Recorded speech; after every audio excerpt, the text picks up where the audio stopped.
lots of snacks around this time of year. They're high in sugar or they're high in fat. So today I'm going to do a trail mix, which is really nice because not only is this particular one not sweet, it's spicy, but you can take little packets of it and go out on those hikes that we all say we're going to do to keep those calories used while we go through the holidays. So it's really, really simple. I'm going to start with a cup of roasted peanuts. One of the other nice things about this recipe is you can adjust the nutrient content as you go by the ingredients that you actually use. This is sort of a skeleton that will work. I'm using lightly salted peanuts. You can choose your sodium content. Most of the other things are going to have minimal amount of sodium in them, so that's going to be the primary source. Also going to add 2 tablespoons of shelled pumpkin seeds. Sometimes these are raw, sometimes they're roasted. Either one is going to work here. I'm going to add to it also 1/4 of a cup of unsweetened coconut and 1/4 of a cup of banana chips. Now, if you can find unsweetened ones, and I'm thinking probably you're going to have to go online, you may find them at a more of a health food oriented store. These are actually have a little bit of sweetness on them, and you'll notice how crisp they are. If you've dried them yourself, you can get them that are actually unsweetened and more in their raw state. These are a little bit less healthful than a fresh banana would be, but they're still a good choice compared to many other things. They're also often fried, which these are too, and you can tell that by the label when it tells you it's got some kind of an oil in it. These are just wheat cereal squares, whichever brand you can find. And then about a teaspoon of oil. So we're not adding very much oil here. Remember, we've got a little bit from the bananas. We'll also have some fat from the peanuts and from the coconut. And then this one's going to be the one that's going to come out a little bit more slowly. I've got a teaspoon of honey.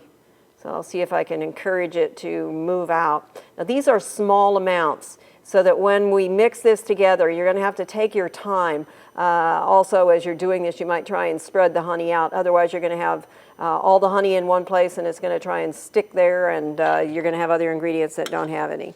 The last ingredient that I've got was one that I actually had to order online. Those of you that are in the city may be able to find it in one of the markets somewhere. This is a tablespoon of hot Madras curry. If you can't find this, other curry powders will work also. They just won't have quite the amount of heat. So if you want that heat to come out at this point, you could add some sort of a hot sauce, just a few drops, to get that heat built in, or you could go without it. Regular curry powder also has some degree of heat. And just stir this. Again, be very patient until you get it so that it's all blended together. While you're doing this, make sure your oven is preheated to 325. The other thing that you want to have ready is something to cook this on. So if you have a cooking sheet that you can put on your pan, that works great. Otherwise, what I'm doing is I have lined a cookie sheet with some parchment paper, and that's going to enable us to cook this without it sticking to the pan, without it getting too dark. It'll help protect the food as well as making cleanup a little bit easier later on. That looks like it's fairly well blended. Spread it out as much as you can in a single layer. What I found works fairly well is simply, particularly when it's cold, holding the paper so that it's not moving, but shaking the pan a little bit so that it comes apart in a little bit more of a one layer. Then you can kind of do some final touches. Again, in the oven, 325, somewhere between 5 to 7 minutes. Ovens vary, so it may be a little longer or a little shorter.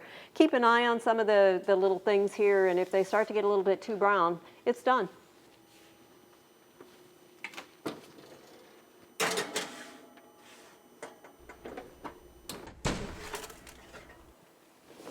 It's smelling terrific, looking nice too. It's got lots of pretty color, but in order for it to be really holiday-ish, we have the green pumpkin seeds in there, but I'm going to stir in some craisins, which is going to give it an even more of that festive look to it. Again, this is going to need to cool completely before you package it up, and it actually tastes a little bit better after it's had a chance to cool down a bit too. So I'm always anxious when things come out of the oven to give them a try, but give it a little bit of a rest. I've also found that stirring it, sometimes if you're using it on parchment, rolling it part one way and then rolling it the other is one of the more efficient ways to get the stirring done. Right now we're just waiting for it to cool. This is actually what I did at the halfway mark as well. Spread it out again, let it cool down, and then package it up in some kind of a nice little jar.